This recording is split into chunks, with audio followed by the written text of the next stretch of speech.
elkészítettük magyar felirattal azt az interjút, amit Anna del Castillo, amerikai coach készített dr. Elinor Greenberggel, amerikai pszichoterapeutával. Elinornak a szakterülete, ahogy már ezen a csatornán is számtalanszor láthattátok, a borderline, SZKIZOID és NÁRCISZTIKUS személyiségzavar, illetve ő adaptációként hivatkozik ezekre. Ez Elinor szakterülete, és Anna arról faggatta, hogy mi más tud még mondani Elinor a könyvén kívül ezekről az adaptációkról. Az interjú a pandémia idején készült online, a mi feliratos verziónkat megtaláljátok itt a csatornán, ezen a videón pedig velem lesztek, és bizonyos részeket együtt nézzünk meg, amihez úgy gondoltam, hogy szükséges lehet magyar nyelvű valamilyen interpretáció, valamilyen kiegészítő magyarázat, ami fölött esetleg Anna túllépett, mert ő nem terápiás területről van, és ez abban fog titeket segíteni, hogy nagyobb tudatossággal legyetek azon ismeret útján, jobban legyen képetek arról, hogy milyen szakemberre lehet szükségetek, vagy felismerjetek jelenségeket a környezetetekben, aminek a felismerésével tudtok magatokon dolgozni, vagy segítséget nyújtani azoknak, akiknek a környezetetekben szüksége van erre. És akkor elindítom ezt a videót, és bizonyos pillanatokban teszek néhány hozzáfűzést, megjegyzést. I am with Dr. Elinor Greenberg, PhD. She is a psychologist and internationally renowned Gestalt therapy trainer who specializes in the diagnosis and treatment of borderline narcissistic and schizoid adaptations. Dr. Greenberg is also the author of the book Borderline Narcissistic and Schizoid Adaptations: The Pursuit of Love, Admiration, and Safety. That is her book. She's also, her longer bio is on the event page. So she has a very long and illustrious career, and she's got plans to do a lot more. I just wanted to get to the conversation, and so that we're about to start. Elinor, thank you so much for being here. This is one of those conversations that when I started these lives, this is actually the conversation I wanted to focus on almost primarily, and have the other ones support this one. So why don't we start with, I'm really curious actually about this one thing.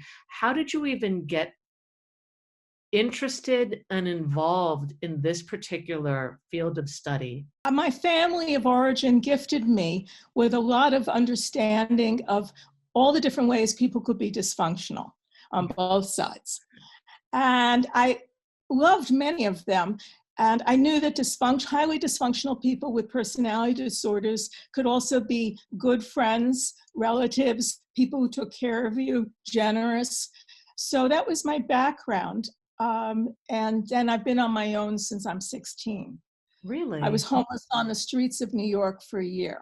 Wow. And from that time on, I didn't live with another adult other than my friends. Wow. And I worked my way through. Yeah, I worked my way. Took me years and years to work my way through Columbia University, 7 years because I was working. So what happened was, when I started training, I trained as a Gestalt therapist. Gestalt therapists do not usually diagnose because we felt it was pathologizing. That was the prevailing wisdom. People had been living with labels, and the labels had connotations.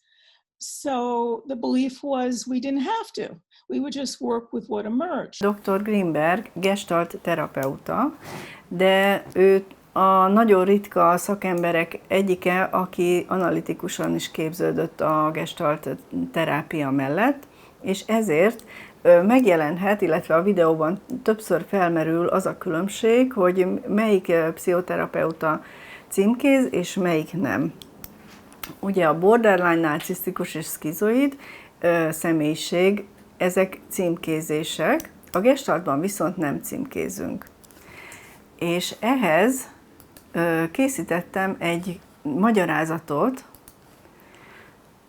amiben elmondom nektek, hogy az analitikus pszichológiának az alapítója Carl Jung volt, az 1910-es évek elején foglalkozott ezzel. Az analitikus pszichoterápia Freud nevéhez kötődik, ez az 1890-es évek elején kezdett el ezzel foglalkozni Freud, és egészen a haláláig fenntartotta ezt.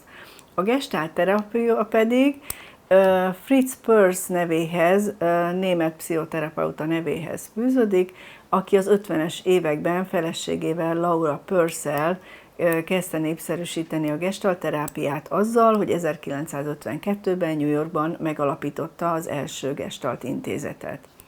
Tehát kronológiában Freud, Jung, Perls, és ami a különbség a három megközelítés között, az elsősorban a terapeuta szerepe közötti különbség, a diagnózis szerepe közötti különbség, és az a jövő idődimenzió, amiben dolgozik. A Freudnál a fő fókusz az ösztönkésztetések, elfolytás, szülői dinamika, míg Jungnál a fő fókusz az archetípusok, kollektív tudattalan individualizáció. Perlsnél pedig az itt és most élménye, a kontaktus minősége. Mi lehet a terápiás cél? Freudnál a tudattalan konfliktusok tudatosítása és a belátás. Jungnál a self felé való fejlődés és a szimbólumok integritása.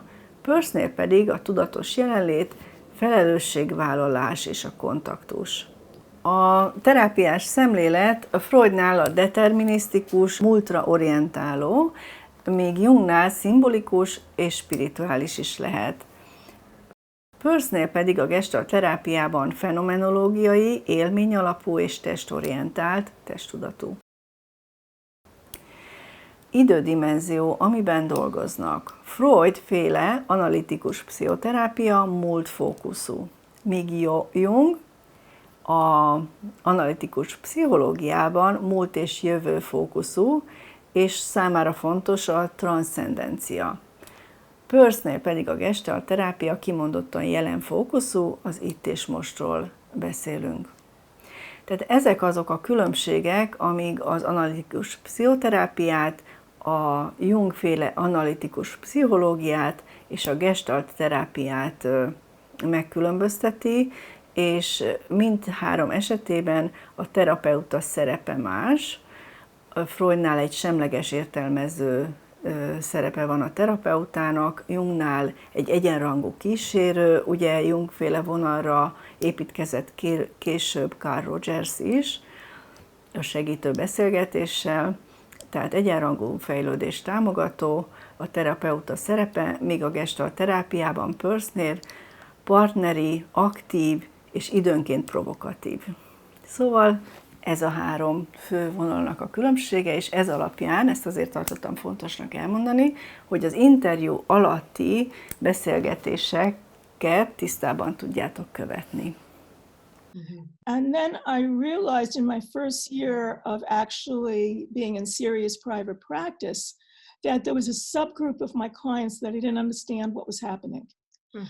They would really like me in the beginning, and then some little thing would happen or not happen. They'd misconstrue a word, and they'd get highly insulted, and then they would hate me. They would switch from love to hate, and sometimes they were so insulted when I was intending to be helpful by something I said, that they would curse me, scream, and run out the door. I will label them screamers.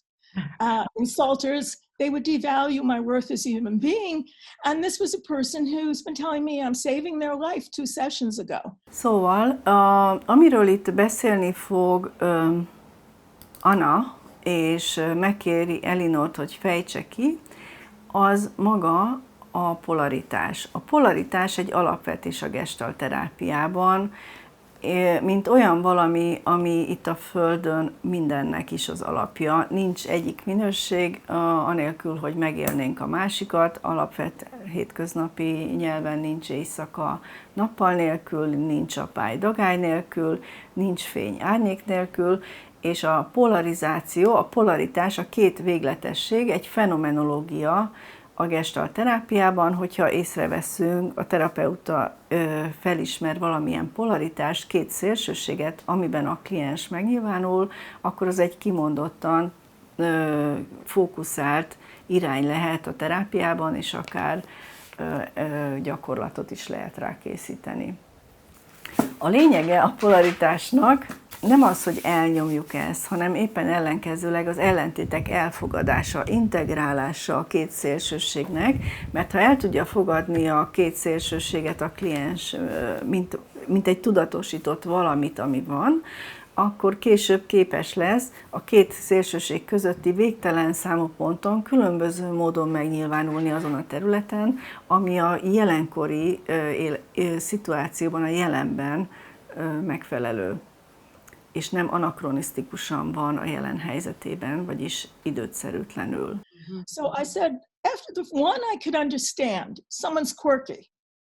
Two, I can understand. When it happened for the third time, I said, I need to go back to school. There's something I'm not getting. I went to my supervisor of old, who was a very bright woman, who's now passed on, and I said, Betsy, what's going on? She says, Eleanor, I have very bad news for you. I said, what? Tell me. She says, sit down first.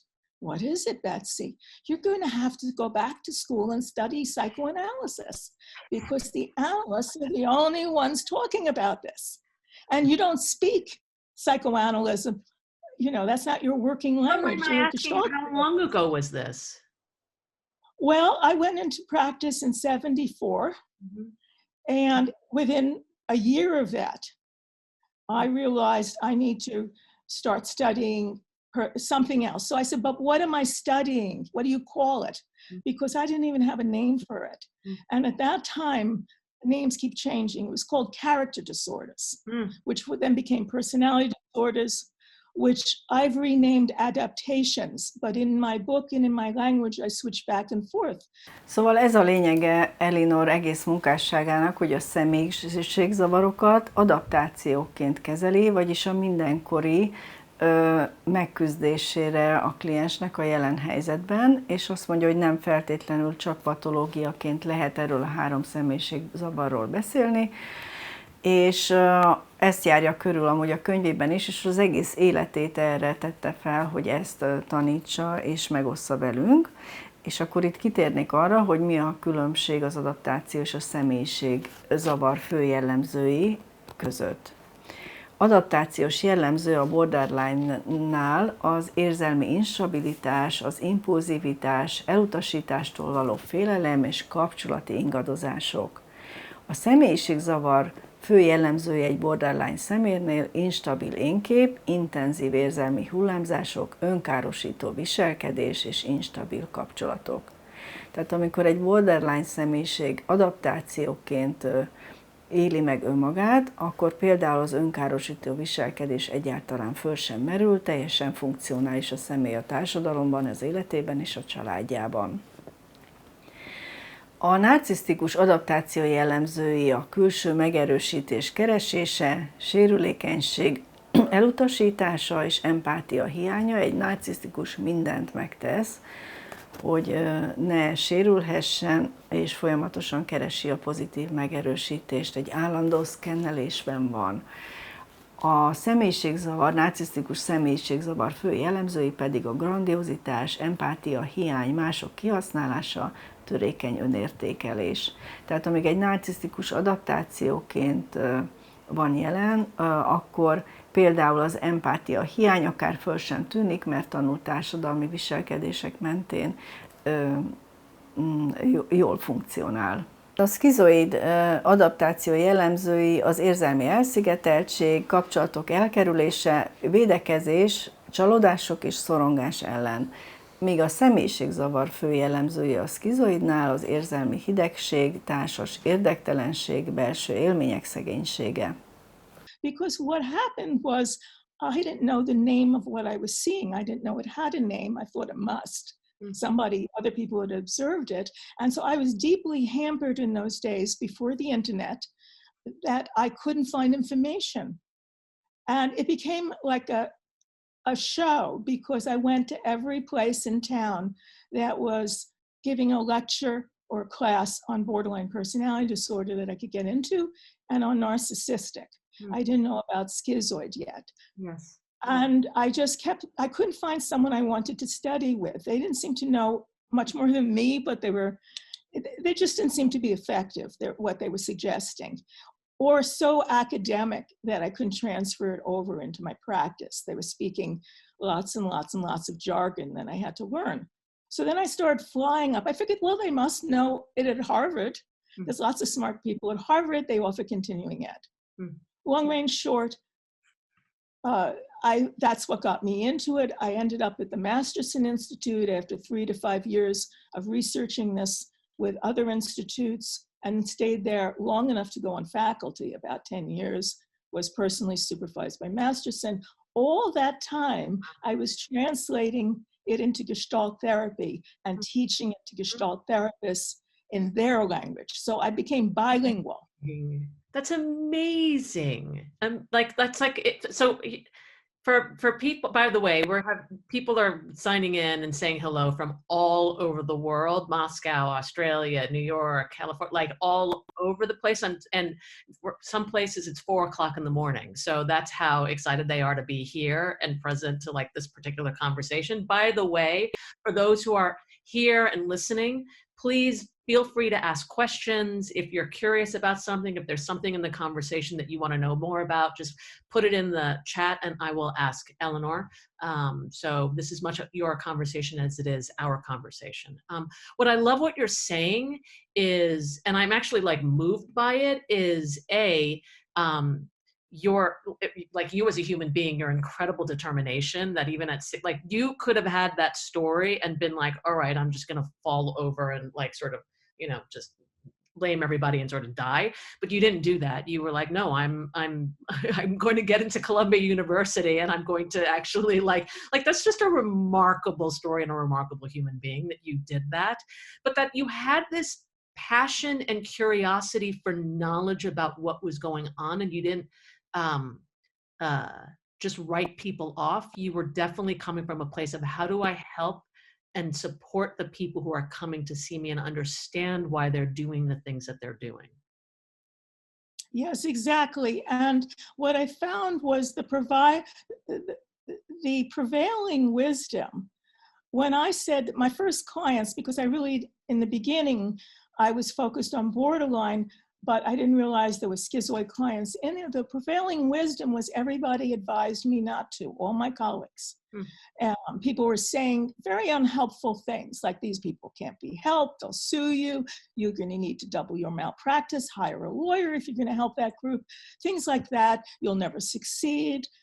I don't believe in never succeed. If I can get out of the gutter literally, sleeping in crash pads in Greenwich Village, in the East Village, wherever I could find them and be safe with, and I could get through a PhD program and I'm certified in 4 kinds of psychotherapy and conversant in 2 more, then I can do what I set out to do. So yes, for sure. And you've proved that to be right. I have a question. So now that you've been studying so extensively about narcissism, borderline, and also schizoid, let's go into the different disorders, what they look like, you know, how it manifests in a person. Speak about that a little bit, and then maybe I'll ask questions in between. You know, I mean, here, you've got, why don't you do that right now? Like, if you can. I have a very simple, I have different methods of describing it. Okay. And the simplest one to start with, which doesn't make you have a disorder, is I ask people, if you had to choose between having love and fill in the blank with everything that love means, true love, unconditional love, nurturing love, all the different love, or admiration, which includes respect, adulation, prestige, etc., high position, or interpersonal safety, which means you control your interpersonal distance, you have some autonomy. Now, everybody wants love, everybody wants admiration, everybody wants safety. But what's the order? What do you absolutely have? Are you willing to do this with me, Anna, on camera? Yeah, I am. In fact, I was already doing it in my head. So yeah, thank you for asking. Yeah. So What's your order? What's first that you need to feel to be with somebody on an intimate level? What do you need first? What's most important? Love, like kindness, respect, the kind of honesty where they'll tell me the truth for my own good. I don't know how that works, but like, no, just think of love. We're now moving into additional things. Love, and what's the respect. second? Admiration, respect goes under, admiration. Yeah, I think so. Love, admiration. Then what were the other safety. And then what were the other options? Those are the only three options. Oh yeah. Borderline, narcissist, or schizoid. Yeah. So I identified most with love. Mine was exactly like yours. Huh. And so when I saw Anna's face for the first time, I felt warm, I'm impulsive, all sorts of things that I have in common with my borderline clients, except for the lack of control over emotions. I had abandonment. Now, borderline clients, narcissistic clients, when I use the word borderline, narcissistic, or schizoid, first of all, I'm not labeling a person. I'm labeling a pattern, the pattern that they're currently exhibiting of thinking and behaving. Now, a pattern is a set of habits. So before I go into the separate ones, just so we're all on the same page, is what habits are formed in the brain through repetition. Like if you want to speak a foreign language, you have to keep repeating it, and eventually neuronal networks connect and it becomes automatic. Mm-hmm. So when we're dealing with borderline narcissistic schizoid, habits that were adaptive in childhood for a child of a particular temperament in a particular family at a particular time in that family's life.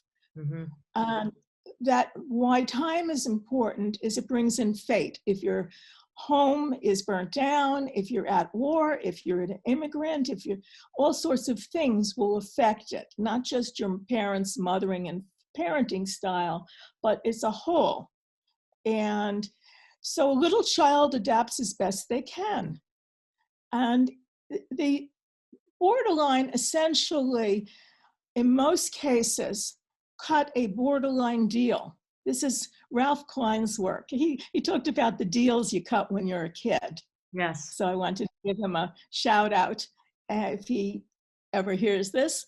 And the borderline deal is essentially, I'll allow myself to be abused. I'll, reluctantly, but I want my mommy. These things all happen before the age of 4, they start. And when you're really, the first couple of years of life, say 1 to 3 is usually when these things are starting. And I will give up growing up to meet your needs or to try and please you. I'll be the borderline deal is I'll be a compliant child and I'll manage mommy's emotional problems. Usually it's mommy, it could be daddy. We have borderline daddies too. You ever see those bar fighters lose their temper? Instead of labeling them, the bikers I know, instead of labeling them they're borderline, they usually get, oh, you have anger management problems or substance abuse. That's no, so they're borderline personality I never thought of it in those terms. Like I think of borderline as a different, like how it manifests differently than that. So that's really interesting. Continue, this is fascinating. Okay, so I was closer to the borderline profile. I was impulsive. I was abandoned repeatedly. It was painful. It was hard to be alone because I spent a lot of my childhood alone in strange towns for one reason or another. And most of my borderline clients adapted, but they're still a child. They've told me over and over again, and if you've ever felt like this, you'll know what they feel, because at 16, I felt like that when I was on my own and couldn't rely on anyone else, is they feel like they're a child in an adult's body, and that doing the adult routine things that adults have to do was beyond them or boring to them, or required a degree of organization and permission to individuate, to be themselves, that they hadn't been given or prepared for as a child. So I can resonate, by the way, I resonate with like I have had different, but I like resonate with this, and I'm breaking through like some of the long-term patterning around this. And it's like, I'm like, there are people who are like, this is amazing, and they're making comments, and there's some questions that I'll come back to you with this, but I can feel people are like leaned in. So please continue around borderline, and then we'll go into narcissism and schizoid and all. So people can have a whole spectrum of ranging from just having borderline issues. See, I thought when I first learned about borderline personality disorder, before they were calling it dysregulated emotions, I thought I hit all the notches. I was impulsive, I was abandoned. When I was in a hotel room by myself, I felt incredibly lonely, like my clients feel. Not, you know, now I might be relieved to be in the room by myself. And then I would make other people into family members, you know, new mothers and fathers, and have that kind of transference to them. És itt beszélünk az érzelemátvitelről, más néven transzferencia, így is hivatkozik rá Elinor, ami az analitikus pszichológiában és a pszichoterápiában egy központi fogalom, ami a terapeuta és a kliens közötti érzelmi kapcsolat dinamikáját írja le. Tehát amikor ezt az interjút hallgatjátok, akkor amikor transzferenciáról beszél Elinor, akkor a terapeuta és a kliens közötti érzelmi kapcsolat dinamikájáról beszél. Jung használta először ezt a fogalmat. Az érzelem átvitel lényege, hogy a kliens a múltbeli fontos személyek, elsősorban szülők, testvérek, kötődő érzelmeit és belső képeit vetíti a terapeutára.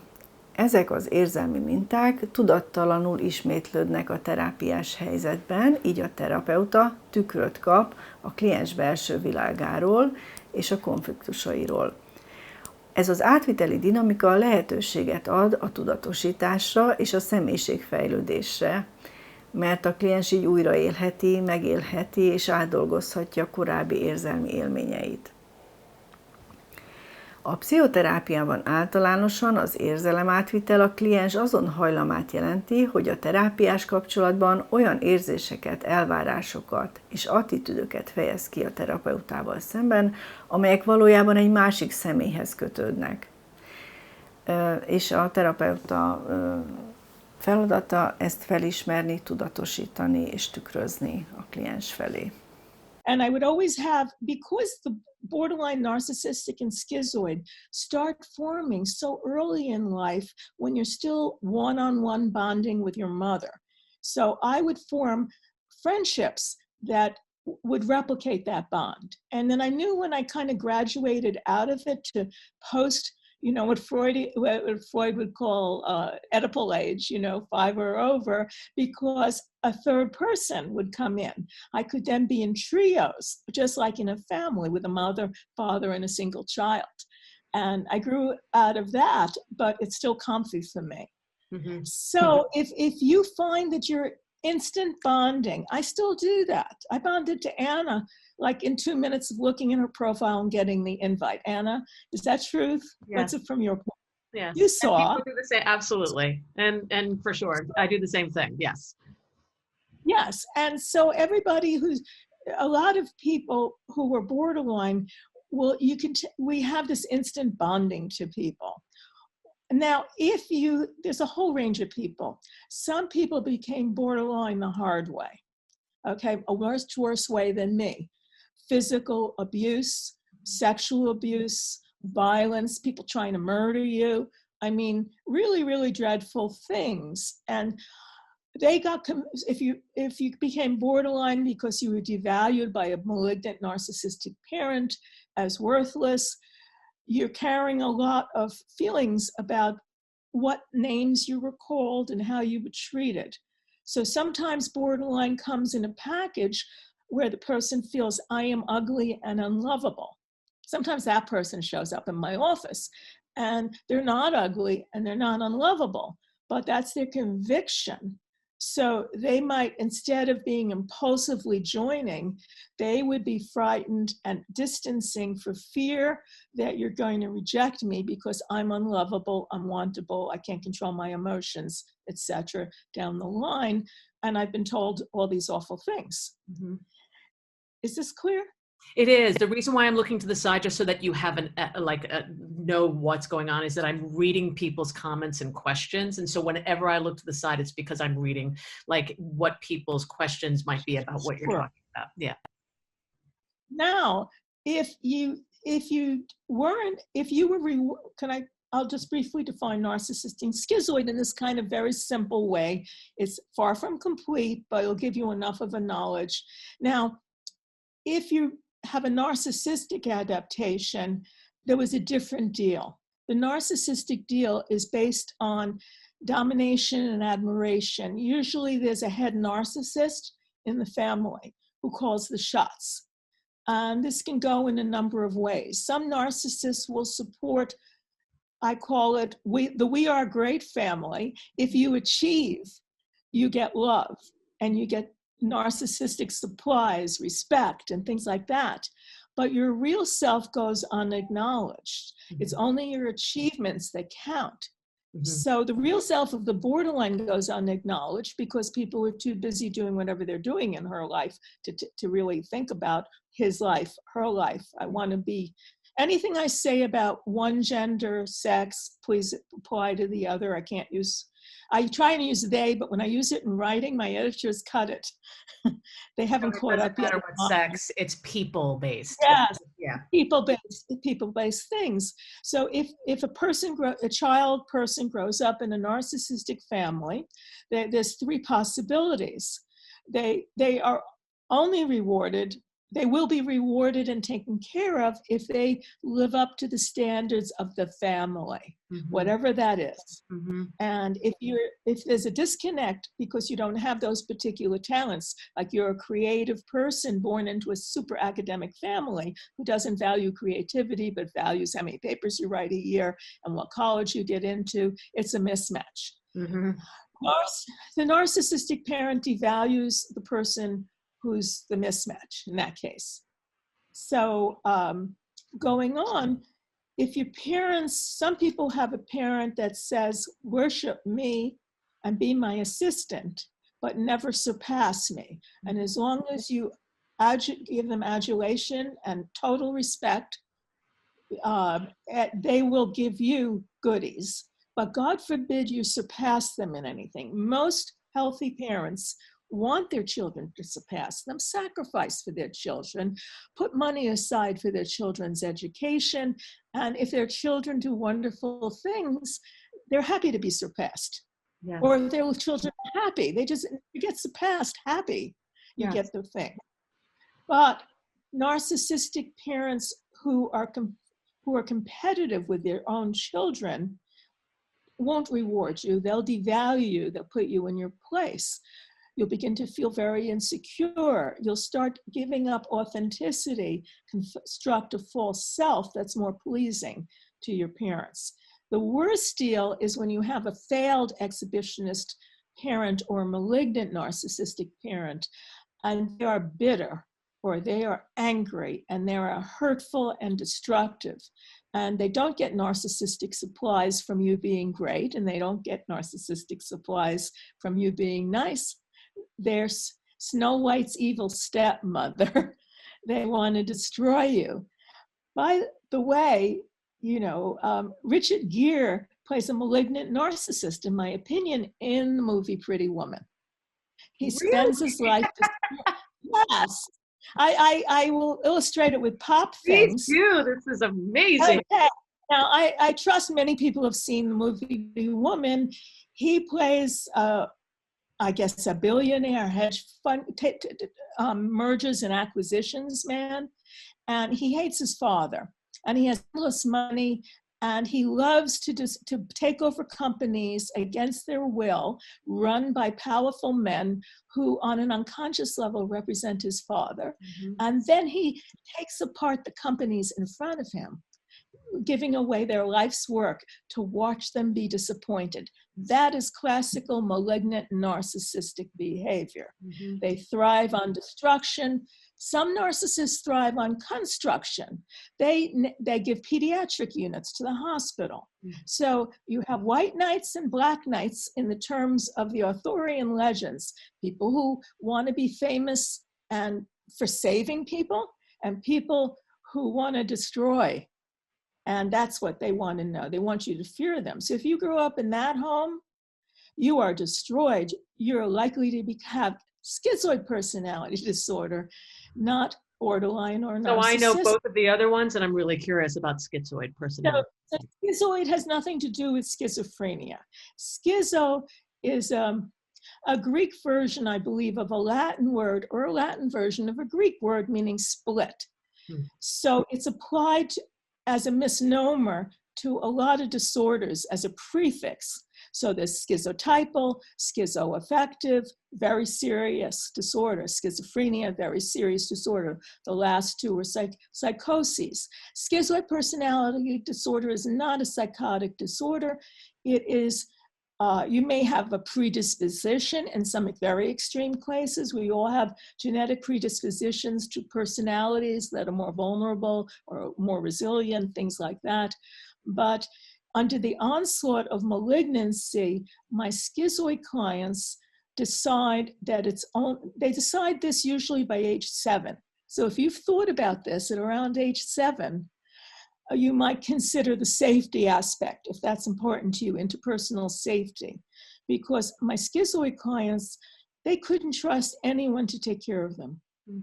They couldn't, everything that was theirs was up for grabs, and they were treated like a tool. They see themselves as aliens and robots. When they read a lot of philosophy, they read the existential philosophers, who many of them seem to be schizoid from their writing. They write on schizoid themes. The schizoids knew more extreme lack of attunement to them as a child. The borderlines, there was a misattunement, but it was the least. It's actually best if I had to choose which of these disorders to have to be the easiest to fix, borderline. Against what most people think. Yeah. The longest one, but they're all quite fixable, but the narcissist is the most complicated because the defense system requires them not to recognize they have a problem. So it's sort of like being on a pedestal, and if you just take away the pedestal, and because someone says so, you don't deserve to be on the pedestal, you should be really more egalitarian, they're going to fall. So they have a real impediment. The impediment when working with schizoid people is they've adapted by becoming highly independent, generally prefer to live by themselves, but not always, some marry, believe that no negotiation is possible with other people. So if they are in a relationship, they feel like whoever is dominant calls all the shots. And their only choice is to stay and be dominated or to leave. And if they leave, the fear is they will get so far from contact that they will never be able to connect with anyone ever again. And there is a movie theme that some of us have seen that occurs in schizoid dreams over and over again. And that is the spaceship dream. May I tell you something about it, Anna, and the audience? Absolutely. You have me at the edge of my seat with everything. Yes. Okay. So in this dream, someone is in space, in a spaceship, and they find that something needs to be fixed on the hull. And so they get into all their protection, and their handholds on the hull that they can hold on to while they go from handhold to other ship by a long hose that feeds them oxygen and keeps them connected. Now, as they go along the outside of the hull, out in space, all alone, no one else is in the ship with them, they lose their hold on their hold. And they start drifting away into the darkness of space where they can't tell if they're up or down, and no one will ever come or hear them scream. And they wake up in terror. Okay? Now they make movies of that. The other schizoid dream is Invasion of the Body Snatchers, because my schizoid clients report the poorest interpersonal boundaries, that they didn't have enough support to have a really core personality that's very strong, and that if someone mocks something they like, they could lose their ability to like it. And my schizoid clients usually come in with dissociation being a problem for them. They dissociate, they're highly functional. They can go spend 6 months dissociated doing a job. They know they're dissociated, but they don't know what to do about it. That's how I first discovered schizoid. A woman, a very young, may I tell the story? Yes. I just want to say this. I don't know about anybody else, but I am recognizing myself or my family or something in almost every circumstance you're talking about. During that dream, I started to get teary-eyed. Like I don't know about anybody else. If you are, and you have the courage to give a thumbs up. Yes, keep going, please. Okay, if you want to read, I actually collected schizoid dreams over 40 years. And I did a chapter on them in my book. It's chapter 13. And in chapter 3, I do differential diagnosis in common terms and examples of all 3 personality adaptations and what makes it a disorder. Yes. Where can people say that again? Where can people find that? I'm sure people are like, yes, me too, for sure. The easiest differential diagnosis is in my chapter 3. And if you want to find the chapter on schizoid dreams and what they meant in terms of the readiness of this person to make contact with other human beings and connect on an intimate level, chapter 13. Okay. And chapter 3, chapter 13, keep going, yes. Yeah, I think it's the only place I know where schizoid dreams have been systematically collected and explained, but it might not be. It might just be that, to me, it's the only one. But I thought it was really important and that for those things. And I have narcissistic dreams, the narcissism section scattered in it. Show the book again so that people can see it, because they're asking about the book. So it's called Borderline, Narcissistic and Schizoid Adaptations, the Pursuit of Love, Admiration, and Safety. Yeah. I wanted love, admiration. Now I want to say something here before we go on. We just linked it in the chat too for people, so people now have that as a link. Yeah.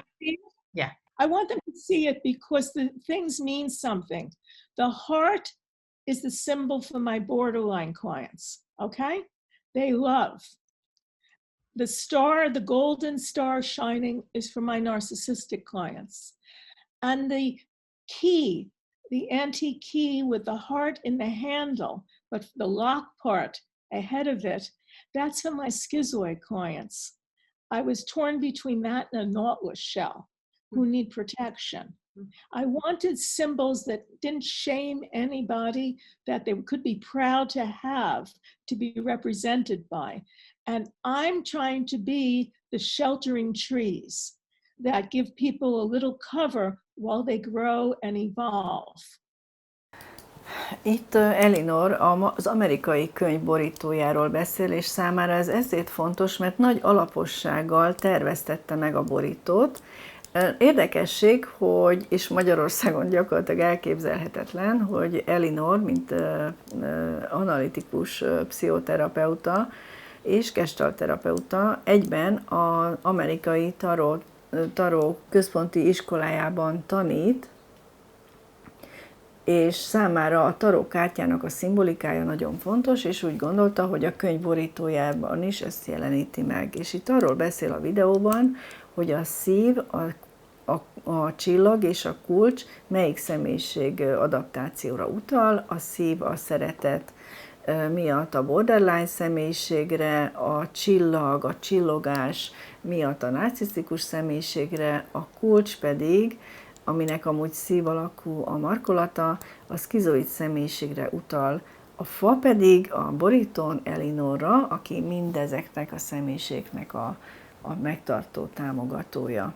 Amikor a borítót terveztük, akkor én nem szerettem volna a taró megjelenést adni a könyvnek, éppen azért, hogy hangsúlyozzuk a könyv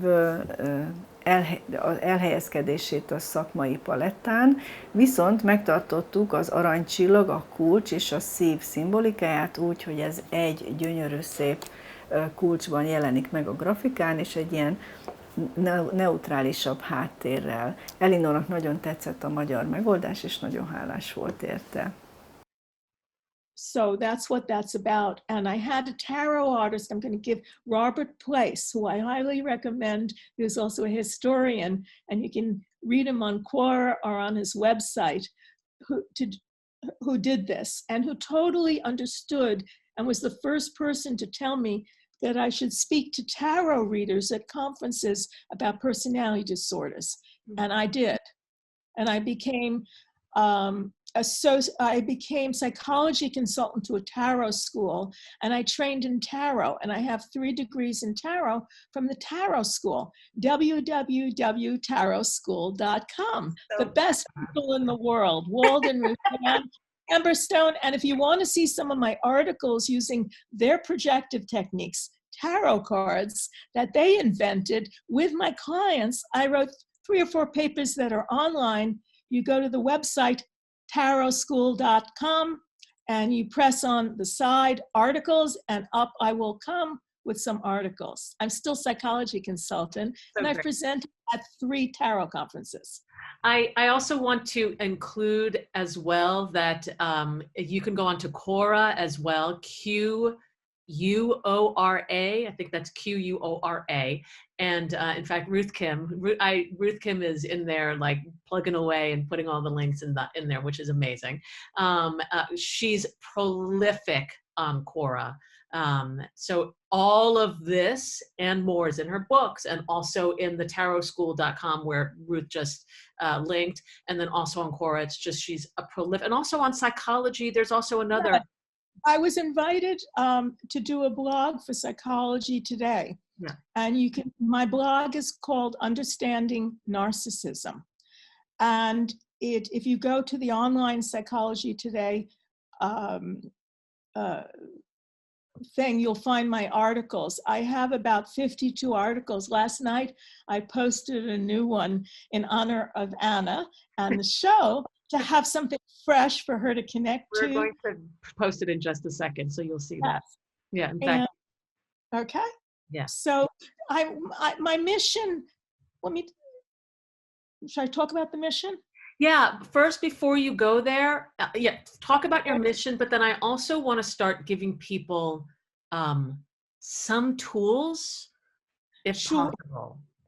Like, because there are people who are asking questions of like, how do I diagnose, like what, like there are some questions in the chat around like, how do I? Okay, here's how you know if you have a personality disorder. That was how I ended up deciding to train with the Masterson Institute instead of anyone else and the object relations people. Tehát Elinor itt a object relations, a Masterson féle elmélet egyik fő vonalát említi, hogy gyakorlatilag a tárgykapcsolat elméletről van szó. És mi is az a tárgykapcsolat? Tehát amikor Elinor az object relationről beszél az interjúban, akkor a tárgy szó itt nem fizikai tárgyat jelent, hanem más embereket, tehát a figyelem tárgyát gyakorlatilag, és főleg a korai életeseményekben a fontos személyeket, mint az anyát vagy az elsődleges gondozót. A tárgykapcsolat az egyén és ezek belső vagy külső személyek közötti érzelmi kapcsolatok mintázata. Alapvető feltevés, hogy az ember pszichéje nem önmagában, hanem a korai kapcsolati élmények tükrében fejlődik. Ezek az élmények mélyen beépülnek a tudattalamba, és alakítják a személy belső világát, énképét és másokhoz való viszonyulását. Ennek fontos képviselője volt Melania Klein.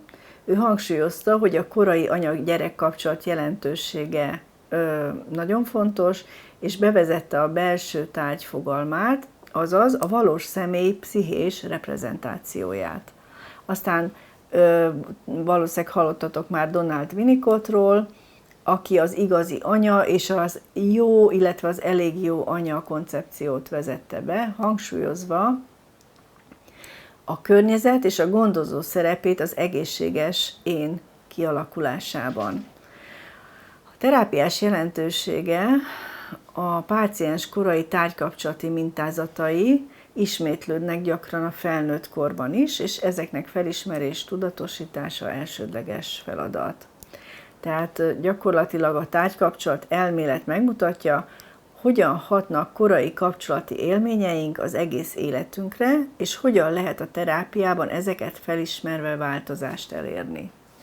I was looking, but it was so confusing. Where's the difference between having some narcissistic traits and having a disorder? What's the difference between having what I had and having a full disorder or schizoid adaptations? And the people that had the answer with, excuse me, object relations, terrible language, great concepts. So it's all about splitting. If when you like someone, you see them only as all good, having no defects at all, having nothing about them that you like or dislike. Mm-hmm. And when they do something that gets you, or you see them as all bad. Mm-hmm. Okay, so we have two binary categories, all bad or all good, with nothing in between. Mm-hmm. Mm-hmm. And then flipping, or one person flipping internally, I am all good. If I'm a narcissist and I'm an exhibitionist, I am the best. Mm-hmm. That's the all good. Mm-hmm. If I say, I am a piece of worthless garbage, that's the worst for the narcissist. Usually they use another word instead of garbage. I wrote a paper on the other word that is much more characteristic in all three personality disorders of narcissism. You can use that word here where we use the language all the time. So if you want to go into that and use the word. Sure. In another chapter I put in my book, I wrote it for Masterson at the Masterson Institute for their newsletter. It's called Shit, Shame, and Narcissism. It's a short paper, and it gives examples of my clients who pervasively use the word shit, shitty, or piece of shit to express when they were self-devaluing themselves, I am a piece of shit, or you are a piece of shit. So if you've been told by one of your parents or lovers, you're a piece of shit, you know, I immediately, my mind goes, you know, let's hear if they use the term again. Anybody can say, oh shit, that's not what I'm talking about. I'm talking about dreams about shit. Shitting on God, I'm such a piece of shit. Why did I do that? Or other people. You're that's such right. Shit. You're always such an like if you're doing that constantly, that's in your language. That's what you're referring to. So I'm referring to, yes. So so each of the three personality disorders, and I'm holding my hands up, is binary. Yes. Remember, all good, I'll do all good, all bad. Okay, the way it hits. So borderline all good is I'm lovable, you love me. The feeling between us is one of love, mutual love. Okay, that's the all good for the borderline. The all bad for the borderline is you are a bad mommy. You're my abandoning mommy. I'm your ugly daughter. Speaking of me, I'm your ugly, unwanted, rejected, no one will marry daughter. By the way, none of that has worked. None of that has served as true, by the way, for Elinor. Yes, but and that wasn't said to me. Yes. But things have been said to people. So then you have the narcissistic all good is I am special, and you as an I'll do the 3 narcissists because there's 3 subtypes. As an exhibitionist, I am special, and you are my audience, raptly attentive to me. And as a therapist, all you do is empathically resonate with everything I say and validate it for me. Validate every single thing I say, empathize with every moment I have and everything I do, and never criticize me. That is the all good side for the narcissist. The all bad side would be, I am feeling like worthless piece of shit, and you are my rejecting, hostile, sadistic, mean, whatever parent. It's usually, and it could be on the mother, on the father, but it's really very strong. And the feeling between us is mutual hatred and disgust and despicable. Contempt, contempt and disdain. Contempt. Thank you, Anna. Tehát a terápiás jelenlét gyógyító terében ítélkezés nélküli önmagunk lehetünk, és ez igaz a narcisztikusokra is. A terápiás tér egyik legnagyobb ajándéka ez. A kliens megtapasztalhatja, hogy úgy lehet jelen, ahogy éppen van. Szomorúan, dühösen, bizonytalanul, vagy akár zavarodottan, anélkül, hogy ítélet érné. Ez az elfogadó jelenlét, amit a terapeuta biztosít, lehetőséget teremt arra, hogy a kliens valóban észlelje önmagát, nem szerepek mögé bújva, nem védekezve vagy alkalmazkodva, hanem hitelesen, nyersen és őszintén. A könyvében Elinor részletesen kitér arra, hogy melyik személyiségtípus esetében mik fontosak a terapeuta részéről, mint kidomborított jelenléti minőségek. Például a narcisztikusnak fel kell, hogy nézzen a terapeutára, különben nem tartja hitelesnek, de ez csak egy ilyen kis kitérő.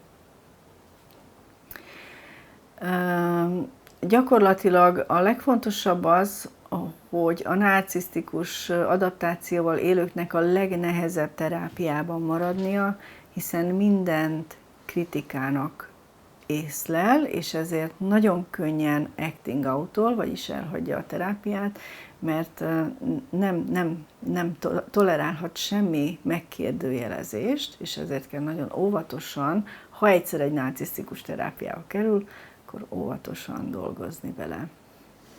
So then we have the schizoid one where the all good is I am independent.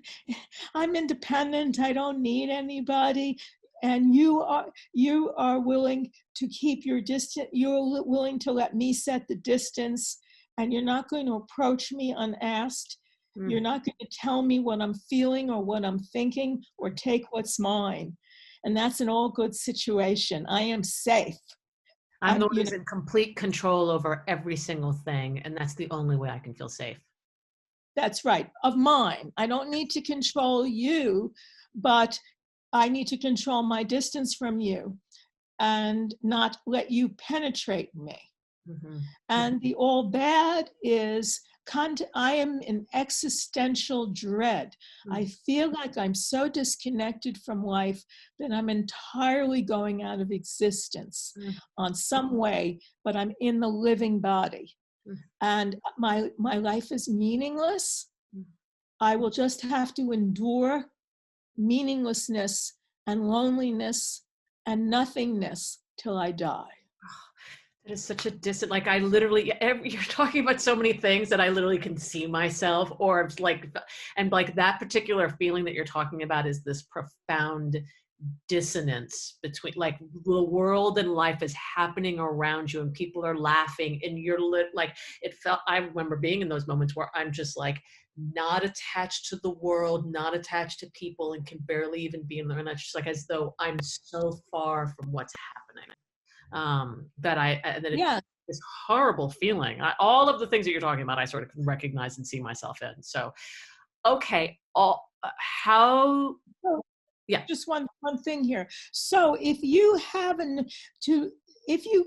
this, either all bad or all good, whichever form, and you have no nuances in between. It's like there's perfect and there's imperfect, and there's no nuances. You can get an A or an F. That's it. There's no grades in between. That's gentle. And somebody, if you can project the F onto somebody else and see them as the failure, and the A onto yourself or whatever. But if there's nothing in between for you, then you qualify for a personality disorder in the object relations system. And the goal would be to get you an integrated picture that's realistic and stable, and that allows you to see yourself and other people in a realistic, stable, and integrated way that includes both your likable and disliked points about you, both your good traits and your bad traits. Tehát itt Elinor a tárgyállandóságról beszél. A tárgyállandóság az a kognitív fejlődés egyik fontos fogalma, amely azt jelenti, hogy a kisgyerek megtanulja, egy tárgy létezik akkor is, ha éppen nem látja, nem hallja, vagy nem érinti. Ez a képesség általában csecsemőkor második felében, kb. 6-8 hónapos kortól kezd kialakulni, és 2-3 éves korra válik stabil tudássá. Miért fontos a tárgyállandóság? Ez egy alapvetés az emberi megértéshez, mert lehetővé teszi, hogy a gyermek világát kiszámíthatónak és állandóan élje meg. Ha nincs meg a tárgyállandóság, a gyermek azt gondolhatja, hogy a tárgy vagy személy, ami eltűnt a látóteréből, az megszűnt létezni. And an integrated picture, if you want to know what it hears like, someone, if I ask them to describe themselves, they'll describe, oh, Anna, do a self-description that's integrated. Can you? Or you want yeah, absolutely, I can. So I am a confident, in like an alive, confident, dynamic, stubborn, at times can be shut down, sometimes judgmental, talented, boastful, like the exact opposite. Like I have like, it's multifaceted all over. I'm like a full range of human over here. Right. That's a perfect example. Most of us, if we're truthful with ourselves, we can list our qualities, both liked and disliked, if we don't have a personality disorder. If you have a personality disorder, for safety, you have a split, usually because your parents were too extreme and they either treated you as all good or all bad, or they didn't have whole object relations themselves, they didn't get it. And so they couldn't teach you anything because they flipped. And they were unpredictable and unstable. When you don't have whole object relations. Now, I'll add one concept. Those of you who have been abused by people who claim to love you, what probably happened was they didn't have whole object relations and they didn't have object constancy. What does this mean? It means that when they're in a fight with you, or they're angry or disappointed in you, that moment, the whole history and context of the relationship is background for them.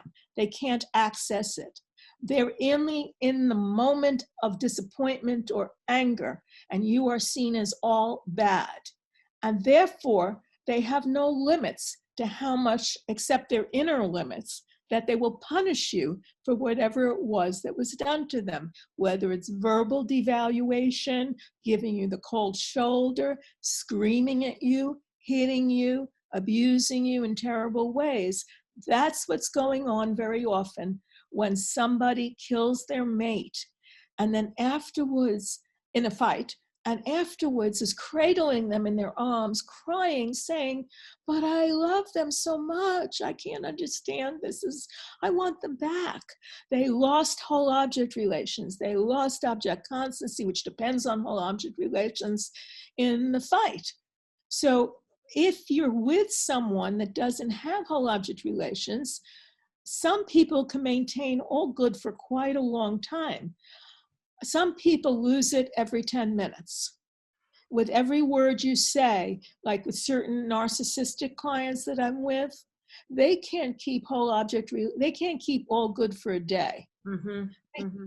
So in a session, they can go from all good to all bad with me. They can go from best therapist to worst therapist to screaming to running out of the room. Yes. I could say more, but let's but go. You have people.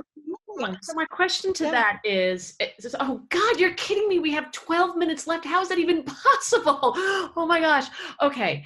You were talking and there were so many things. Like I was thinking, we as a nation have a malady of the soul. Like what you're speaking to, I could see it in our own society, what we are moving through right now, how we devalue and we just like split, and we have like, you know, people who are just like nothing and a piece of like, you know, we're right, you're wrong. It's just like how we talk about each other and ourselves. Itt fontosnak tartottam behozni egy dolgot, mégpedig az, hogy amúgy is megfigyelés, de Elinor kimondottan ír róla, hogy a társadalmi adaptációkként is megjelenik ez a 3 személyiségi adaptáció. Tehát egyszerűen körülvesz minket, és Elinor erről nagyon érdekesen ír, hogy ezeket az egyéni pszichés struktúrákat rá lehet vetíteni társadalmakra is. Azt mondja, hogy a borderline adaptáció a modern párkapcsolati elvárások korszaka. Ennek az a történeti háttere, hogy az elmúlt évtizedekben a párkapcsolatok szerepe radikálisan átalakult. Míg korábban a házasság inkább gazdasági és reprodukciós szövetség volt, ma a szerelem, érzelmi biztonság és elfogadás váltak az elsődleges elvárássá. Ennek az lett a társadalmi hatása, hogy a párkapcsolat pszichoszociális funkciója felértékelődött, a korábbi, bocsánat, ezek a kutyám itt mászkál, a korábbi kötődési sérülések gyógyításának helyszínévé vált. A következménye ennek az irreális elvárások és a gyógyulásba vetett hit felerősítette a nem vagyok szerethető pánikját, és ez a borderline pánik, így egész generációk mutathatnak borderline működési módot. Elinor azt mondja, hogy a narcisztikus adaptáció a közösségi média és a státuszkorszakában csíphető fülön. Ennek történeti háttere, hogy a közösségi média térnyerésével megnőtt az az igény a külső visszajelzésekre, az elismerés megszerzésére. Bárki számára egy gombnyomással lehetséges, hogy nagy tömegeket érjen el és visszajelzéseket kapjon. Ennek társadalmi hatása az lett, hogy a társadalom a státusz szimbólumokra, luxusra, gazdagságra és különlegességekre kezdett építeni, nem csak az elit, hanem az átlag emberek szintjén is. Ennek az lett a következménye, hogy az önértékelés egyre inkább külső megerősítésekhez kötődik, ami a narcisztikus adaptáció erősödéséhez vezetett társadalmi méretekben, és ez jelenleg is zajlik. A szkizoid adaptáció társadalmilag a pandémia és a technológiai izoláció korszakára igaz. Történeti háttere. A COVID-19 világjárvány, a háborús és a migrációs félelmek egzisztenciális bizonytalanságot okoztak. Ennek az lett a társadalmi hatása, hogy a személyes kapcsolatokról való félelem, az izoláció és az otthoni életmód előtérbe kerülése normalizálta a távolságtartást. Tehát egy szkizoid személyiségű vagy adaptációval élő egyén teljesen legálisan lehet totálisan elszeparált, erre az internet és a mindenkori aktuális rendelkezések teljesen legálisan biztosítják a számára. Ennek az lett a következménye, hogy a szkizoid adaptációval élők számára a digitális világ lehetőséget adott az interpersonális távolság finomhangolására, de ez a pseudointegráció tovább konzerválta az elszigeteltségüket, és ez azt jelenti, hogy bizonyos egyéneknél ez a szélsőséges elszigetelődés nem ismeri fel a környezete, és igen, lehetnek belőle drámák is.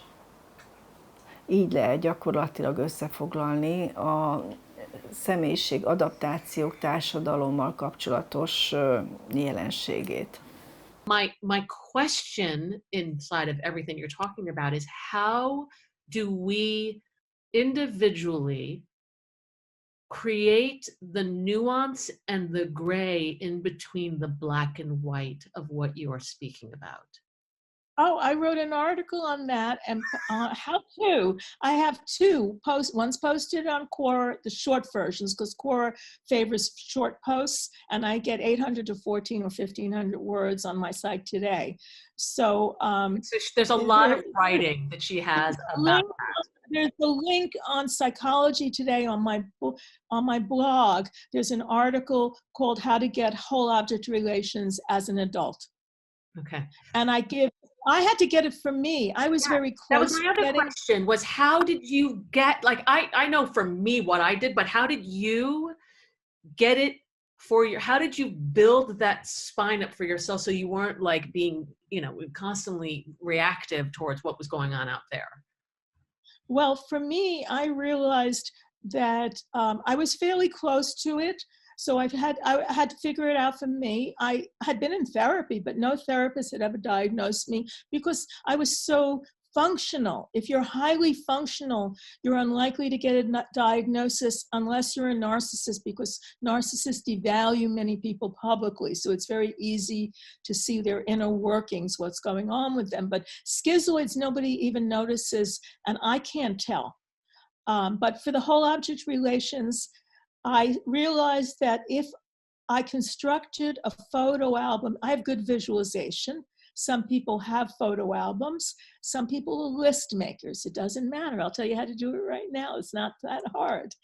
You make a list or a series of photos that represent all the good aspects of yourself or your mate or whomever that you're engaging with. And you make a list next to it of the bad aspects that you dislike. And you have two lists. They could be separate. And you keep going back and forth. When you look at the list of the good things or the photos, try and remember the good feelings that went with it. So I have a list in my mind. It's a movie in my mind of nice moments with my husband where he was being perfectly adorable or doing things for me. And I was already still getting it when I met him. We're married 42 years. So I have lots of good things in the photo album. So when I'd feel myself start to sway, like we'd have a marital argument or whatever, I could bring up the list. That way I would see, yes, I don't like this, but I love this. Mm-hmm. So both exist in the same person, and let me take a step back and just pause for a second. Let me get out of fight mode and remember I am talking to someone I love. Mm-hmm. Now, if I'm talking to myself, if I'm seeing myself in an unrealistic way too, that's all bad. I'd look at my list of the things I've accomplished, my good traits, my value. And I do recommend you, depending on which side you need most, but you keep rereading them side by side. And if you're going to be in a situation where you know you might be challenged, triggered to lose it, read the good side. You read it every day in the morning, do the photos so that you're prepared ahead of time for that challenge. And your goal is to try and stay balanced, or to rebalance sooner than you would have otherwise, to cut the time that it takes you to remember that you love this person, whether it's yourself or another person. It's great. And then we don't have a lot of time, but when dealing with someone who is devaluing you in a way that's dramatic, how do you stay, what's your... Stop it. Okay, take for instance, let's play act really quickly. You're just a jerk and you smell of elderberries and you have like, you're just not that smart. I'm doing it not that great, but like you're not smart and I don't like you and like what's wrong with you and so and blah blah blah. And okay, now am I your friend or your therapist? you're either way. What's the difference? Let's say friend, because most people are not therapists. Let's say it's a friend or in a relationship with me. Friend, let's have this conversation when you're a little calmer. No, let's have this conversation right now. Nope, sorry, I'm not up for it. Bye. Ez mindig egy nagyon fontos téma, a határtartás témája. Akinek ez a kapcsolati közeledés, távolodás gondot okoz, akkor nagyon nehezen különbözteti meg a reakcióit a terapeutájára, hogy vagy egy idő után barátként is tekintett rá, vagy eleve úgy kerül a terápiába, hogy valamilyen baráti kapcsolaton belül ajánlották. És létkérdés ilyenkor tisztázni, hogy a határok nem egyértelműek, akkor az problémát okozhat. A kliens és a terapeuta közötti kapcsolat zavarossá válhat, például ha a terapeuta túlzottan baráti közelséget enged meg, akkor elveszhet a szakmai távolság, és a kliens nem kapja meg a szükséges, objektív vagy iránymutatást. Ugyanígy, ha a kliens terapeutát barátként kezeli, elvárhat egy olyan érzelmi közelséget vagy spontán reagálást, ami nem része a terápiás folyamatnak. A barátok között az érzelmi támogatás kötetlen, spontán, kölcsönös. A barát megoszt, meghallgat, együtt érez, és nincs hivatalos felelőssége vagy szakmai kerete annak, hogy problémákat diagnosztizáljon vagy megoldjon. Egyenrangú a viszony, bizalmas, de nem feltétlenül struktúrált. A barát jelenléte leginkább a társas támogatásról, a közös élményekről és az érzelmi biztonságról szól. Míg a terapeuta szerep ezzel szemben professzionális, strukturált és egyértelmű határokkal rendelkezik. A terapeuta nem barátként, hanem szakemberként van jelen, akinek feladata a kliens mentális, érzelmi és viselkedési nehézségeinek feltárása és kezelése. A terapeuta titoktartás mellett dolgozik, meghatározott keretek között, például időpontokhoz kötve. És a kapcsolat célja a kliens fejlődése, gyógyulása, önismeretének elmélyítése, és minden interakció ez alá csatornázódik be. Boundaries. You have to know where your boundary is. Someone starts to abuse you. If you let them abuse you, they're not going to stop. They're going to escalate, because if they don't have whole-object relations, you're the enemy. And anything they're capable of doing, they'll do. Not everybody's capable of much violence. Some people are easily capable of violence. A violence, tehát itt a Elinor az erőszakról beszél, ami a kapcsolatokban előfordulhat sajnos, és akkor az egyén felelőssége, hogy hogyan kezeli az erőszakot, akár tőle fakad, akár rá irányul. Viszont van egy jelenség, és ez elsősorban a narcisztikus exekkel kapcsolatos, akik azzal a torz belső hittel élnek, hogy a szakítás után a másik félnek bűnhődnie kell a nekik okozott sértésért. Ugye kis sérelmeket sem tolerálnak a narcisztikusok, az elhagyás az pedig egy véresen komoly, óriási sérelem, ezért a bosszú vagy megjelölés iránti vágy nagyon erős lehet náluk. Az ilyen személyiségtípus hajlamos az empátia hiányára és a kontroll elvesztésére, ezért az örök megjelölés, például a zaklatás, megfélemlítés, testi bántalmazás eszközével próbálják fenntartani az uralmat és a dominanciát, miután már nem nincsenek abban a kapcsolatban. Ez a viselkedés nagyon veszélyes, és az áldozatok életére hosszú távú, akár végzetes hatással lehet. Ugye sajnos időről időre találkozunk a hírekben ilyen esetekkel, és sajnos ezt nem veszik komolyan a hatóságok, hogyha ilyen zaklató, megfélemlítő magatartáson van jelen egy ex, Tehát ez a viselkedés nagyon veszélyes, az áldozatok életére hosszú távon is hat, és társadalmi felelősségünk, hogyha ez megjelenik, hogy egy ex, főleg gyerekeken keresztül tudja ezt alkalmazni, a megfélemlítéssel, vagy például testi bántalmazással fenyeget, akkor ezt vegyük komolyan, és tegyünk ellene. Ne vegyük természetesnek, hogy egyszerűen csak egy bosszúálló exről van szó, és még egyszer mondom, ez a gyerekeket lehet a leginkább használni eszközként. Nagyon javaslom, hogy ezt a részt figyelmesen hallgassátok meg, ez a value me, értékelni engem, ez az alapja annak, ahogyan toleráljuk, vagy nem ezeket a megnyilvánulásokat. I have pictures of people. Many people have been hit by the remote. Yes. Okay. That was a favorite tool in my that was absolutely. Okay. So Yeah. I forget where we so I would just stop the person. I would leave till they can calm down. Now, there are people I like a great deal who could devalue me, have devalued me. And I don't have to sink to their level. That doesn't work. My rule is the sanest person in the room, the most compassionate being, has to put up the boundary because the other person can't and won't. So this is my goal is harmless power. I don't want to harm anyone, but I want the power to put up a boundary and to protect others from the abuse. That the person at the moment is either out of control or they're not savvy enough to even understand the depth of the pain that they're causing.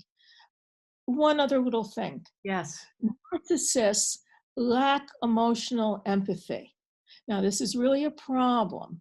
They might have a teeny tiny bit to somebody exactly like them but they pretty much are known. They can have cognitive empathy. So if you're a narcissist listening to this, use your cognitive empathy. That's the ability to think through, who am I with? Do I generally love them?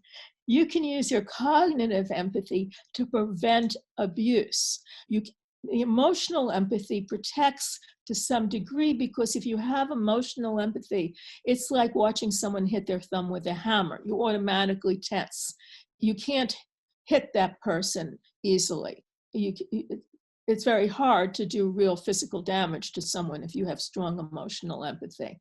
So, but it's not hopeless. It's hard to get. Object relations is fairly easy to get. It's just repetitions and repetitions and repetitions and willingness to keep going with it till you have it. And it's a recipe almost. And you can think of your own recipe on your own. I also think commitment, like there's actually has to be on the part of the person who's like developing it, because it sounds on paper easy, but like the actual development is like creating neuronal pathways that just weren't there, and actually like it requires some commitment, like going to the gym or doing anything that's a little bit challenging. You actually have to be committed to that process for some greater good for yourself and for the people around you. Elinor több mint 50 éve dolgozik kliensekkel, és nála kialakult egyfajta szigorúság azzal kapcsolatban, hogy milyen kliensekkel és milyen módon dolgozik, aminek az egyik alapja az elköteleződése, képes-e az egyén elköteleződni a terápiában. Ez az elköteleződés egy hosszú terápiás folyamatban nagyon hasonló ahhoz, mint amikor valaki izmot épít az edzőteremben. Mindkettő kitartást, rendszerességet és folyamatos erőfeszítést igényel, ráadásul az eredmények sem azonnal láthatóak, hanem idővel, apránként mutatkoznak meg. Az elköteleződés nehézségei több szinten jelentkeznek. Egyrészt ott van a motiváció fenntartása. Ahogy az edzőteremben is előfordulhat, hogy néha nincs kedvünk vagy erőnk lemenni, úgy a terápiában is akadnak nehezebb napok, amikor szívesebben halogatnánk vagy abbahagynánk. Másrészt a fejlődés lassúsága is frusztráló. Izomépítésnél nem egyik napról a másikra leszünk erősek, és a terápia során sem oldódnak meg az egyik pillanatról a másikra a problémák, ez türelmet és önelfogadást igényel. Egy másik nehézség, hogy a terápia gyakran önmagunkkal való szembenézést jelent, ami kényelmetlen, néha fájdalmas. Ez olyan, mint amikor az izomlázat érezzük edzés után, kellemetlen, de a fejlődés biztos jele. Az elköteleződés azt jelenti, hogy hajlandóak vagyunk átmenetileg komfortzónán kívül lenni, és elviselni a nehézségeket a hosszú távú cél érdekében.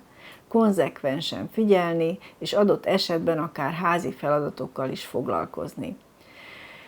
Összességében tehát az elköteleződés a terápia mellett egy tudatos, kitartó választás, amely folyamatos munkát és türelmet igényel.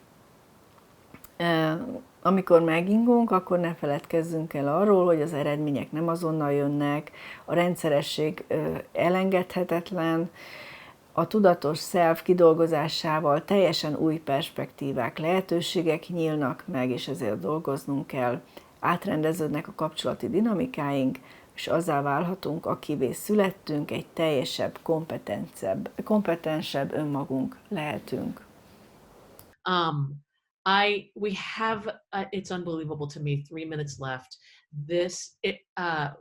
Say whatever it is at the end that you want people to take away from this much larger conversation that is at play in ourselves and in the world around us.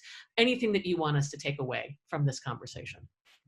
Wherever you are, whatever has happened to you, there is hope for you to evolve with appropriate treatment and methods. There's both self-help methods and there's hope. Csak az első lépést kell megtenni, és megjelenik az út, amin tovább mehetünk. A gestalt terápia egyik alapvető filozófiai és gyakorlati kiindulópontja az, hogy az ember képes fejlődni, képes változni és önmagát gyógyítani. Ha tudatossá válik a jelen pillanatban zajló belső folyamataira, akkor ez meg tud történni. Ebből a nézőpontból nézve mindig van remény, nem valamilyen idealisztikus rózsaszín jövőkép miatt, hanem mert a jelen pillanat hatalma megkérdőjelezhetetlen a gestalt terápiában. A gyógyulás és a változás mindig a jelen pillanatban történik. Ha most tudatos vagy arra, ami benned zajlik, érzésekre, testi érzésekre, gondolatokra, kapcsolati dinamikákra, akkor már is lehetőséged van másként reagálni, mint korábban. Ez a tudatosság a kiinduló pont. Tehát a pillanatban benne rejlik a választás lehetősége, és ahol választás van, ott remény is van. Azon kívül az elakadás nem végállapot, hanem megdermett energia. A gestalt úgy tekint a pszichés problémákra, mint meg nem történt befejezésekre. Azaz olyan élményekre, amelyeket nem tudunk, akkor nem tudtunk, és ott nem tudtunk lezárni. Nem tudtuk megélni, nem tudtuk kifejezni. Ezek azonban újra és újra megjelennek a jelenben, és ha újra kapcsolatba lépünk velük, akkor lehetőség nyílik a befejezésre, az integrációra, és ezzel a változásra. Az elakadás tehát nem vég, hanem egy fagyott lehetőség, ami megdermett, az felengedhető.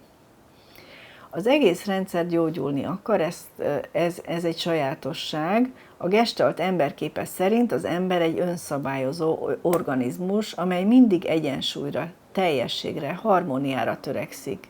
Még ha ez torzult módokon jelenik is meg, szorongással, függéssel, dühkitörésekkel, akkor is a rendszer önkifejezései, melyek mögött a gyógyulásról való törekvés húzódik meg. A belső mozgató erő mindig az egészség irányába tart, akkor is, ha ezt épp nem látjuk tisztán.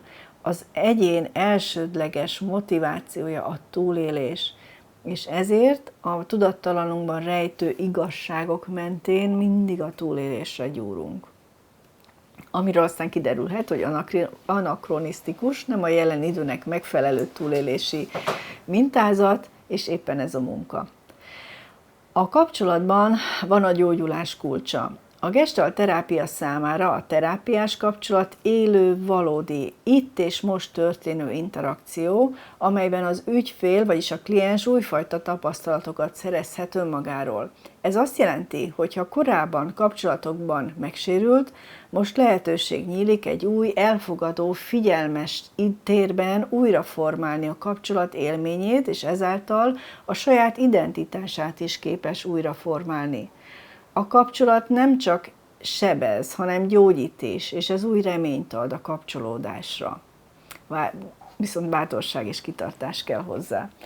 A változás paradoxona az a valódi változás akkor történik, amikor az ember elfogadja azt, ami van, nem pedig, amikor meg akarja változtatni magát, ami ennek gondolja magát. Ez a paradoxon azt jelenti, hogy amikor megengedjük magunknak a jelen valódi megélését, akkor történik meg a természetes változás.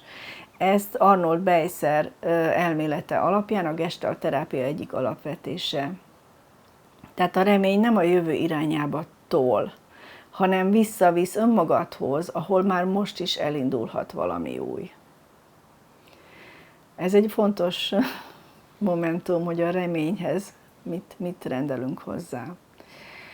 Tehát a gestalt terápia szerint mindig van remény, mert az ember képes tudatosodni, képes jelen lenni, képes kapcsolódni, és képes befejezni, amit egykor nem tudott befejezni.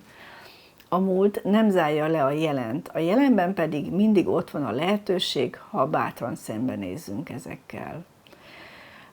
Dr. Greenberg különlegessége és egyedisége már a 80-as évek óta abban áll, hogy hirdeti és tanítja ezt az örök reményt,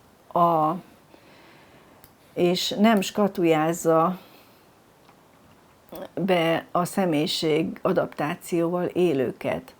Tanítja ezeket az adaptációkat, tanítja a felismerhetőségét, a mindennapi nehézségeit az élethelyzetekben, segít azzal, hogy felismerjük a szeretteinken meglátni ezeket az adaptációkat, és ezzel a laikusokat és a módszertani terapeutákat is segíti. Természetesen a patológiás állapotok a pszichoterapeuta területe, és egy gestalt terapeutának és coachnak kötelessége felismerni a patológia megjelenését. I was abandoned many times. I was homeless from 16 to 17, living and crashing wherever I could on the streets in New York in the East and West Village. I got myself back to school. I was a high school dropout because I was abandoned. I had to get back to school. I had a little help with that. And then I went to college. It took me 7 years because I had to work at the same time, part-time. And I got my 2 masters and PhDs. What I want to say is it's not hopeless for anybody. There are times when I didn't see what the next move would be, but there's always a next move. If you pay attention to the way out, the path will occur and you will notice it. If you have your head down with victimhood, and as much as many people, we are victimized, but if your head's down from being in victimhood, you won't be looking around for the way out. I was lucky. My head wasn't down. I wasn't deeply ashamed. I was just abandoned, with what all that means. And I was looking around a lot. Tehát gyakorlatilag ezt a mindig van remény gondolatot folytatja itt Elinor azzal, hogy mindig van következő lépés. Tudd meg az első lépést, és az út megjelenik. Ez az idézet modern, inspiratív parafrázis, amely hasonlít több bolcs tanításra, például Rumira, Martin Luther Kingre vagy Lao Tse gondolataira is. Rumi egyik híres idézete, amely tartalmilag közel áll ehhez, az, amit keresel, téged is keres. Ezt még felfedezhetitek a vonzás törvényében a Esther Hicks tanításai alapján. Mozdulj meg, és az út feltárul előtted.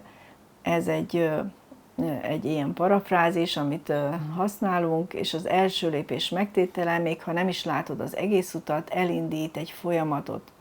A cselekvés önmagában hozza a következő lépést, a lehetőségeket és a megoldásokat, és ez kizárja a feladást. És itt még hozzátennem azt is, hogy az élet, vagy a rendszerünk sokkal jobb szenáriókat tud teremteni a számunkra, mint amit mi a jelen pillanatból a kis agyunkkal ki tudunk találni, koncepciót fel tudunk építeni.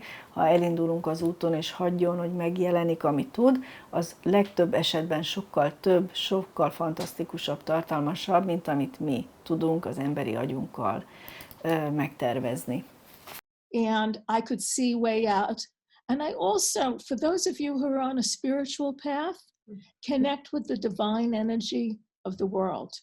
I truly recommend it. If you're an atheist, okay, fine, this path won't be for you. But for anyone else, going inside quietly, meditating, saying a prayer from your tradition, or even forming an intention to get help and wisdom, and then put your ego to one side, your own thoughts to one side, and ask that divinity or a form of divinity to tell you what's the answer to your problem, what you should do next. That's what I did, and that's how I got out of Greenwich Village.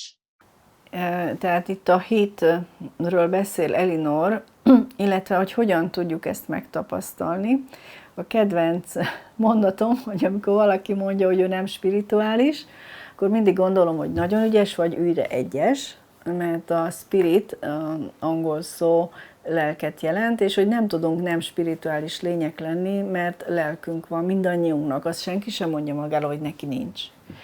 És itt csak egy kicsit ezt a szóhasználat így elment egy végletesség felé, de gyakorlatilag érdemes annak tudatában lenni, hogy nagyobb rendszerben vagyunk mi egyének, lények, mint amit feltétlenül tudunk fogni, aminek az adását tudjuk fogni.